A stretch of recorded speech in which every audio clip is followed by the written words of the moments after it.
Alhamdulillah semua agensi bergabung tenaga untuk memastikan urusan jenazah PUI dan COVID diurus dengan baik dan mengikut SOP yang telah ditetapkan oleh KKM. Pesan untuk anak-anak, terutamanya anak lelaki, bila mak ayah kita mati, terjunlah turun dalam liang sambut mayat dia. Buka papan keranda tudung tu, angkat sebentar mak ayah kita. Biar kita yang pusing mayat mak ayah kita tu menghadap ke kiblat. Biar kita, bukan orang lain. Jangan kita tengok je. Allah Rabbi. Mak, kali terakhir aku tengok mak ni mak. Mak, hari ni last mak aku tengok mak. Biar kita yang jadi orang yang perelai ikatan di kepala dia, ikatan di tubuh dia tu. Biar kita pegang perlahan badan mak kita tu, pusing dia elok-elok, ambil gumpalan tanah, letak pula belakang tengkuk mak kita tu.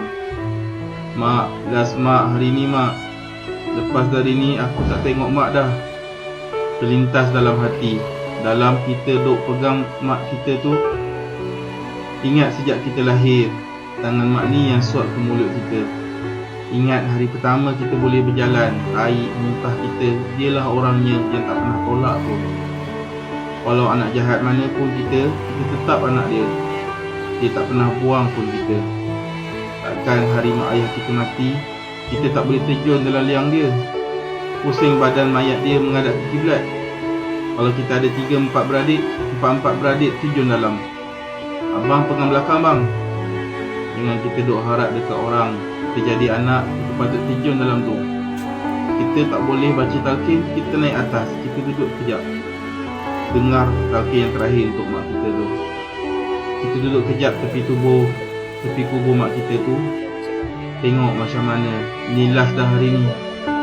Tak ada benda dah yang kita nak bagi dekat mak kita dah, melainkan kita hanya boleh serah doa. Ya Allah, aku angkat tangan ya Allah. Aku redha mak aku kau ambil ya Allah. Dia yang beranakkan aku ya Allah. Hari ni aku tinggalkan dia ya Allah. Aku serahkan dia ke atas urusanmu belaka ya Allah. Aku tadah tangan ya Allah. Aku minta sangat-sangat kau ampunkan dosa mak aku. Tolonglah ya Allah. Kesian mak aku ya Allah. Aku ni hasil didikan dari dia. Ya Allah, tak ampunkanlah segala dosa-dosa dia ya Allah. Amin ya Rabbal Alamin.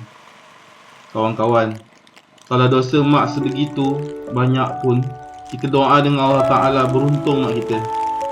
Adakah Allah akan tolak doa sebegini? Takkan Allah tolak doa ikhlas datang dari seorang anak. Sebab tu pesanan pada kita, selagi kita ada mak kita yang masih hidup, kawan-kawan, buat jasa lah, buat jasa. Pada sahabat yang dah tiada ibu atau bapa, mari kita sama-sama sedekahkan yang buat mereka. Bagi sahabat yang lain, mungkin kita juga akan merasa apa yang akan kita rasa. Kongsikan video ni kat kawan-kawan kita, anak-anak kita, especially anak-anak lelaki.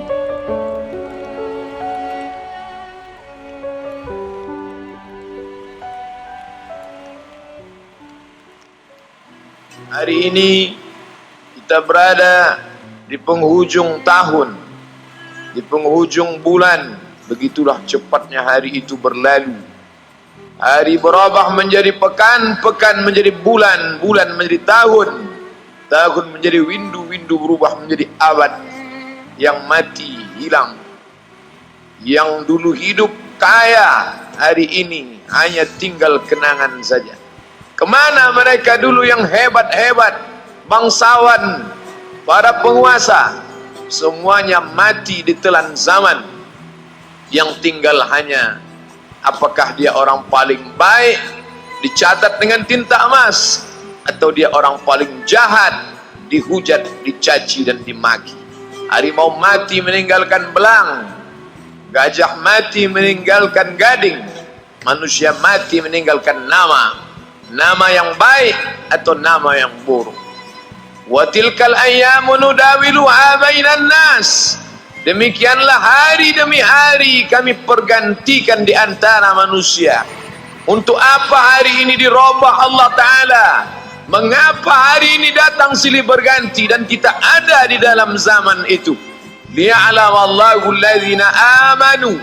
Allah ingin menguji siapa yang imannya tetap istiqamah, siapa yang masih tetap beriman sampai hari ini.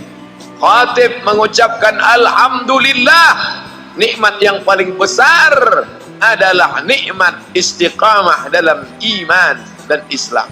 Berapa banyak ketika hari berubah, yang dulunya dia adalah orang baik-baik, hari ini berubah menjadi tidak baik. Yusbihu mu'minan, pada waktu pagi dia beriman, wa yumsi kafiran, petang hari dia berubah menjadi kafir. Maka kita selalu meminta, ya muqallibal qulub, wahai engkau yang membolak-balikkan hati, tsabbit qulubana, kokohkan hati kami, ala dinik, dalam agamamu, wa ala ta'atik, dalam ketaatan kepadamu. Berapa banyak yang dulu susah melarat, miskin, untuk sesuap nasi pun sulit, tapi begitu dilapangkan Allah rezekinya, tidak menjadi hamba yang bersyukur, dia lalai, dia sangka itu karena jerih payahnya, dia kufur nikmat Allah Subhanahu wa ta'ala. Tapi siang hari ini, alhamdulillah, ada hamba yang disehatkan Allah, dia tetap bersyukur. Ada hamba yang ditingkatkan Allah rezekinya, dia tetap bersyukur. Ada hamba yang dinaikkan Allah kuasanya, dia tetap bersyukur. La in syakartum, kalau kamu syukuri nikmat itu, la azidannakum, pasti akan kutambah. Wala in kafartum, tapi ingat, kalau kamu kufur, kamu ingkar, inna azabi lasyadid, azabku amat sangat hebat, amat sangat dahsyat, amat sangat mengerikan. Berapa banyak orang di masa lalu mati dalam azab Allah Subhanahu wa ta'ala. Tapi itulah manusia, diambil dari kata nasya, lupa. Dia tidak pernah ingat apa yang pernah ditimpakan Allah kepada kaum-kaum sebelumnya. Wa ila samud akhahum salihah, kepada kaum Samud diutus Nabi Saleh. Mana mereka sekarang? Punah, musnah, tidak ada lagi di atas muka bumi Allah. Wa ila Madyana akhahum Syu'aiba, kepada kaum Madian diutus Nabi Syu'aib. Mana mereka sekarang? Punah, musnah, tidak ada jejaknya di atas muka bumi.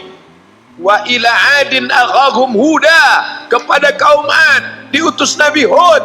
Tidak satu pun ada di atas muka bumi. Tapi orang tetap juga angkuh dan sombong.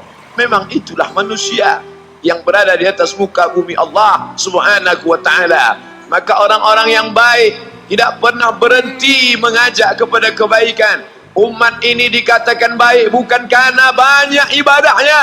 Umat ini dikatakan baik bukan karena dia pergi bolak-balik ke kota Makkah Al-Mukarramah untuk haji dan umrah. Allah puji umat ini, kuntum khaira ummah, kalian umat terbaik. Kapan? Bila umat ini disebut umat terbaik?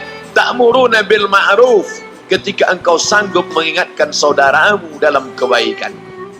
Pagi ingatkan tentang siang, siang ingatkan tentang petang, petang ingatkan tentang malam, malam ingatkan bahwa esok pagi kita tetap berbuat baik. Wa tanhauna 'anil munkar, larang mereka dari perbuatan mungkar. Maka hari-hari yang sudah kita lewati di masa yang lalu, sanggupkah akan pulang kembali? Pepatah Arab mengatakan, lan tarji'al ayyamul lati madat, yang lalu tak dapat terulang kembali. Apakah semua itu berlalu begitu saja? Tidak ada yang percuma, tidak ada yang gratis, tidak ada yang sia-sia. Semua akan diminta pertanggungjawaban di hadapan Allah Subhanahu wa ta'ala. Sejak kita tegak di atas muka bumi ini, sejak kita diberikan nafas, diberikan hidup, diberikan nyawa, maka sejak itu kita ditanya, apa khalaqnakum abatha? Apakah kalian kami ciptakan sia-sia? Apakah kami sangka? Apakah kamu semua menduga bahwa kami menciptakan kamu, lalu kamu tidak akan kembali menghadap kami? Semua akan diminta pertanggungjawaban di hadapan Allah Subhanahu wa ta'ala. Tidak ada kata yang dapat terucap dari lidah orang beriman selain ucapan Astaghfirullahaladzim. Ampunkan segala dosa aku di masa yang lalu. Aku lalai dan lupa ya Allah. Kami termasuk orang-orang yang menghilangkan usia kami ya Allah. Kami tak tahu ke mana umur kami selama ini.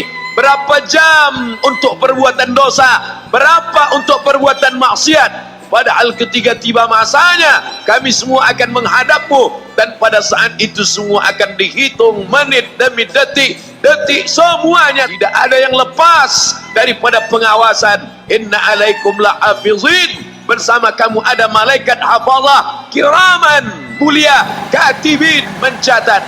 Ya'lamuna ma taf'alun, dia tahu semua yang kamu lakukan. Betapa waktu-waktu yang lalu itu tak dapat kita tebus dengan apapun selain kita perbaiki di masa yang akan datang. Tingkatkan kualitas salat berjamaah, tingkatkan membaca Al-Quran. Andai usia kita sudah lanjut, tak dapat kita jemput, maka kita didik anak cucu generasi akan datang menjadi generasi yang Qurani dan Islami.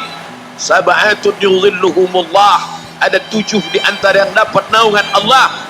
Yauma la dhilla illa dhilluh, hari itu tidak ada naungan kecuali naungan Allah Subhanahu wa taala. Di antara yang mendapat naungan itu adalah syabun, anak muda, nasya'a fi ibadatillah, anak muda yang tumbuh beribadah kepada Allah Subhanahu wa taala. Andai masa muda kita penuh dosa, andai masa muda kita penuh narkoba, andai masa muda kita penuh zina, wal iyadzu billah wa na'udzu billah, jangan sangka Allah tutup pintu taubat. Innallaha la yaghfiru ayyushraka bihi, Allah tak terima taubat orang yang mempersekutukannya. Wa yaghfiru ma duna dzalika liman yasha, tapi taubat selain itu diterima, dibukakan Allah Ta'ala. Mari perbaiki anak menantu, cucu, kawan, sahabat, andai talat, ajak ke jalan Allah Subhanahu wa Ta'ala. Itulah salah satu memperbaiki yang masa lalu, kita perbaiki di masa yang akan datang. Di antara tujuan Allah mengapa dia buat kita masih hidup di akhir tahun ini, ya'lamallahu allazina amanu, Allah menguji siapa yang masih tetap dalam istiqamah iman dan Islam. Tujuan kedua, mengapa Allah buat kita hidup sampai hari ini?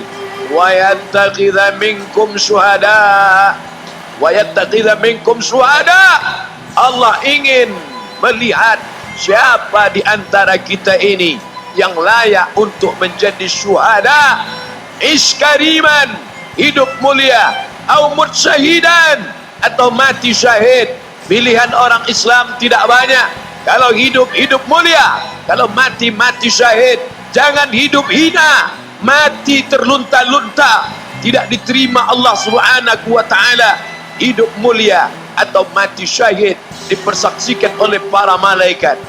Man kharaja fi talabil ilmi, siapa yang keluar rumah dengan niat menuntut ilmu, fahuwa fi sabilillah, maka dia seperti orang yang berjihad fi sabilillah, yang jauh meninggalkan kampung halaman, menuntut ilmu di perantauan.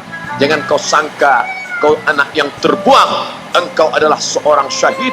Andai mati dalam perjalanan, maka matimu adalah seorang yang mati syahid.